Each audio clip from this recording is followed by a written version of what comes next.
Eccoci qui con un nuovo video un po' diverso rispetto al solito. Negli ultimi mesi YouTube ha implementato alcune funzionalità molto interessanti che, se ci avete fatto caso, sono attive anche sul mio canale. Per questo motivo ho pensato di fare un breve video extra per presentarvele e dirvi come ho deciso di applicarle su questi schermi. La prima novità è il doppiaggio automatico, una nuova funzione che, grazie all'intelligenza artificiale, traduce il parlato in altre lingue, cosa che, almeno in teoria, li rende accessibili a un pubblico più vasto. YouTube segnala questi video con un tag particolare, questo qui, con quest'iconcina dell'omino che spara onde mentali. Oppure si può selezionare direttamente dalle opzioni, mentre lo si sta guardando. Insomma, è un avanzamento tecnologico che ci rende un po' più vicini ai comunicatori di Star Trek, anche se in realtà la cosa ha ancora dei grossi limiti. Tanto per cominciare, almeno per adesso, l'italiano può essere tradotto solo in inglese, che va benissimo perché è la lingua internazionale per eccellenza, però c'è solo quello. Inoltre, le voci della nuova traccia audio sono chiaramente robotiche. Sembrano un po' le voci automatiche delle stazioni ferroviarie, quelle che dicono annuncio ritardo. La cosa più fastidiosa però è che la traccia audio in inglese viene creata partendo dai sottotitoli automatici del video, quelli che vengono generati appena viene caricato, e quelli non sono eccezionali. A volte capiscono una parola per l'altra, soprattutto quando si tratta di termini specifici. Per esempio, nel video dei prefici, il nome del capitolo veniva tradotto prefix, invece dell'originale lamenters. E purtroppo, anche se mi metto a correggere i sottotitoli con i nomi giusti, cosa che sto facendo, il doppiaggio non cambia. Viene generato una volta sola all'inizio e così com'è rimane. Tra l'altro, un piccolo aneddoto divertente sul video dei prefici, che è stato il primo su cui si è attivato il doppiaggio automatico. Mentre ci lavoravo, cercando di capire come funzionasse, per sbaglio ho cancellato il primo doppiaggio, quello che diceva prefix, sperando che YouTube ne creasse uno nuovo partendo dai sottotitoli corretti. Ma no, se il doppiaggio viene cancellato, per ora non si può più rifare. È cancellato e basta. Poteva succedere con qualunque altro argomento del 40.000, ma è successo proprio con i prefici. Cioè, coincidenze? Io non credo. Comunque, sono contenta che la funzione doppiaggio automatico sia attiva e credo che nel giro di qualche anno verrà raffinata e resa molto più efficiente. Ho deciso quindi di tenerla attiva su tutti i video tranne i bloopers, perché quelli sono pieni di giochi di parole che secondo me non ha molto senso tradurre in un'altra lingua. Per chiarezza aggiungo poi che i video vecchi, cioè quelli pre-attivamento di questa funzione, e le live, non si possono ancora far doppiare in automatico da YouTube, ma credo che sia solo una questione di tempo prima che la funzionalità diventi disponibile anche per loro. Passando oltre, l'altra novità è la community. Questa al momento è attiva solo dall'app di YouTube per dispositivi mobili. C'è proprio il tasto visita community nella home page del canale e si tratta di uno spazio che è più vostro che mio. Una bacheca qui sul canale dove potete postare dei meme, delle foto dei vostri modellini, dei vostri cosplay, oppure semplicemente parlare di libri, film o videogiochi che vi hanno particolarmente colpito e discuterne con altri iscritti, oltre che con me. Funziona un po' come un social network o come i vecchi forum. Se volete unirvi e dire la vostra, siete benvenuti. Ma per evitare che il posto diventi un casino immondo come l'Immaterium, ho messo qualche regola. La prima è mantenere dei toni civili durante le discussioni. Poi, evitare dei post sconvenienti o promozionali, sia di prodotti o servizi che eventualmente di altri canali o social media. In generale, affidarsi al buon senso. Non voglio mettermi qui a scrivere il codex Start,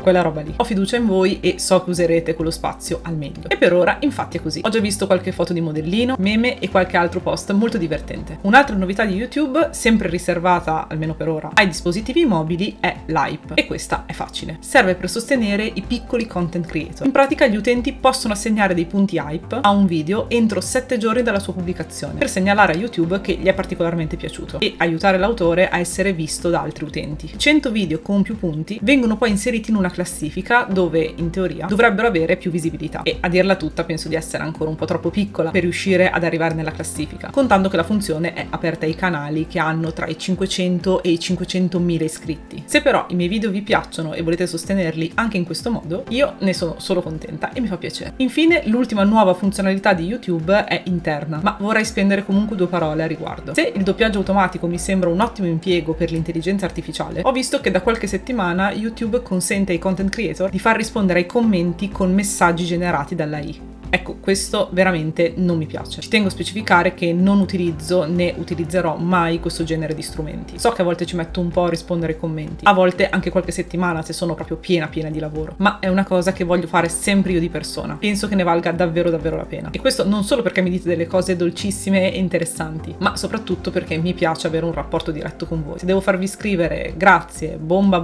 TVB all'intelligenza artificiale, proprio non ha senso che io stia qui. So che questo non è un video sulla lore o o sui giochi, ma ci tenevo a farlo per essere chiara anche su questi temi. Quindi, come sempre, vi ringrazio per avermi seguita fino a qui e vi ricordo che se il video vi è piaciuto lasciate un mi piace, un commento e iscrivetevi al canale. Se siete più curiosi mettimi a cercare su Facebook, Instagram, TikTok o sul mio blog milanorespace.it. Come sempre vi lascio tutti i link in descrizione. Se poi vi piace quello che faccio e volete darmi un supporto in più, potete abbonarvi al canale, proprio qui, su YouTube. E a tal proposito ringrazio di cuore tutte le persone che l'hanno già fatto.